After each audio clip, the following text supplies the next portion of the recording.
everybody, before you watch the video, make sure you follow the page, like the video. Hope you enjoy.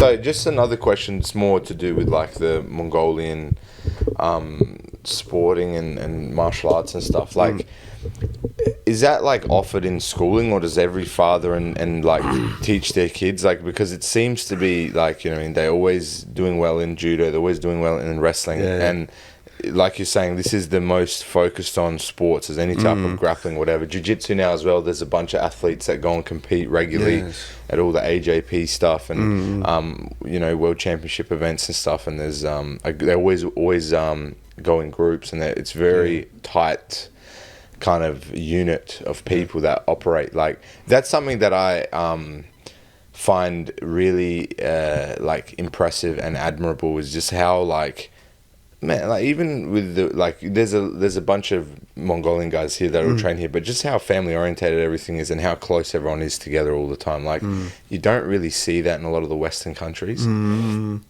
So, like, what do you think, like, breeds that kind of culture? Yeah, so I think that really goes back to the I guess, you know, the differences between the East and the West. Yeah. And in the West, it's, you know, individualistic. You know, it's you know what I mean? Quite selfish, actually. Yeah. You know, it's just that different, right? Individualistic. I don't know, man. I wouldn't say individual. You're being too polite, man. You're being too polite. And then in the East, it's that collectivist. You know, it's all one for all type. You know what I mean? And all for the country, all for the great. Exactly. The I think the poorest the country is, more people get together to like grow and improve as like person, you know.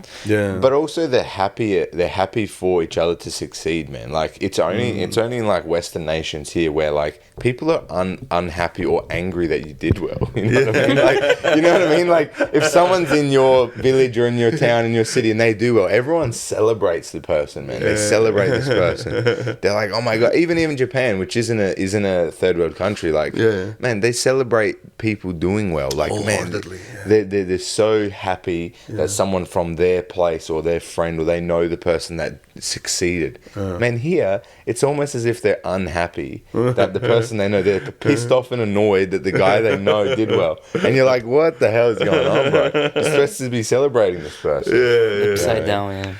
I think that's interesting. But like, going back to like the martial arts stuff, is like, is it like offered in all schools? Is there clubs everywhere? Like, how does it work? Because in Japan, like you're talking about with the sumo and stuff, sumo is offered in like PCYC. It's everywhere. Judo is the same thing. Jiu-jitsu is very different. Jiu-jitsu is more private. It's not funded or given for free. Like, for judo, you can do it at school, university. You can do it at what do you call it? Like provincial clubs. There's clubs for it set up everywhere for you to go and learn, and it's quite cheap. To go and train jiu-jitsu in Japan is expensive because it's a private business, so they have to pay somebody. There's no government funding. There's no resources to help for jiu-jitsu. That's why judo is so strong. That's why sumo is so big. And like the other stuff is a little bit more niche. There's not as many people doing it because they're just alone on the money. It's hard. Similar picture, right? Whatever is prevalent, it's gonna get the government help, whatever. So judo and wrestling were big throughout, and you know, just because of the Olympic status, right?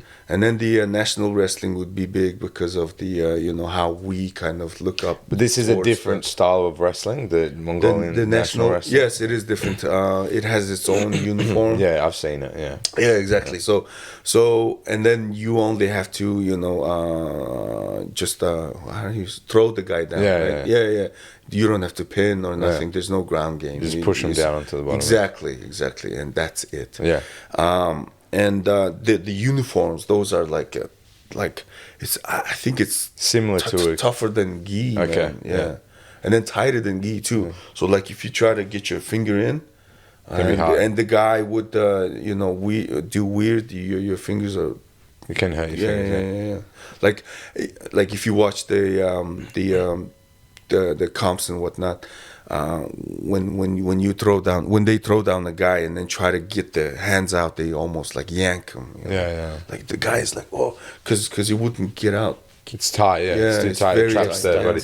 But like with this, like, do they have like actual clubs set up for everyone to go and train, or everyone just trains by themselves, like with each other? Like, how does it actually work in terms of the training? Yes.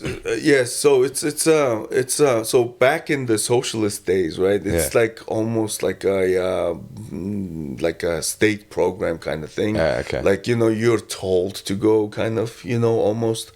So it was everybody meets at this place on Wednesday night, and we all wrestle. Exactly.